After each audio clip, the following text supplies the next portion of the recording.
اعوذ بالله من الشیطان الرجیم بسم الله الرحمن الرحیم. نن چې کم پاسونو د خلکو دا روډونه ډک دي د ټول باجوړ د خلکو شکریا ادا کوم. د هغې نه پس زه قوم ته پیغام دا ورکوم چې زمونږ مشران په باجوړ کې کم شهیدان کیږي،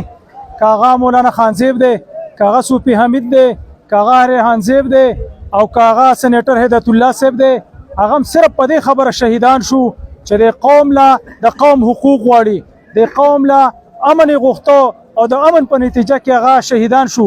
کنه دغه خلکو که دغه په اسلام آباد کې وخت تېرولی او اسلام آباد ته تللی نو په اسلام آباد کې به ښه د سکون او د آرام وخت تېرولی. خو خبره دا ده چې دغه خلکو سره د دې قوم فکر او د دې علاقې فکر او د ټولې پښتونخوا فکر ورسره چېرې موږ په دې علاقه کې به په دې پښتونخوا کې به څنګه امن راشي. نو په دغه وجه باندې هغو شهیدان شو، په دغه وجه باندې هغو قربانیانې ورکړې.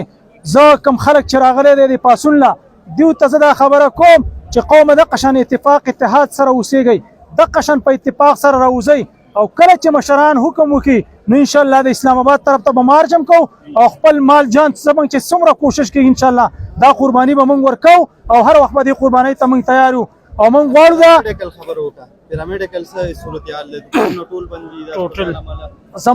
زموږ نن چې کومه دی میډیکل سټورونه چې څومره دي باجوړ کې چې څومره میډیسن کاروبار چې دی، که هغه پیرامډکس دي، که هغه میډیکل سټورونه دي، که هغه بار خلک پریکټس کوي، هغه ټول مکمل طور سره بند احتجاج کې دي او د هغه پورې په احتجاج کې څومره کم وخته پورې چې موږ ته مشران حکم وکړي، که مشران وایي چې د احتجاج 3 ورځې روان دی، 4 ورځې روان دی، 15 ورځې روان دی، میاشت روان دی، انشاءالله زموږ به هم دغه شان احتجاجي، دغه شان به زموږ سټورونه بند دي او دغه شان به موږ د مشرانو سره انشاءالله تعالی سینه په سینه ولاړ یو د خیره سره انشاءالله.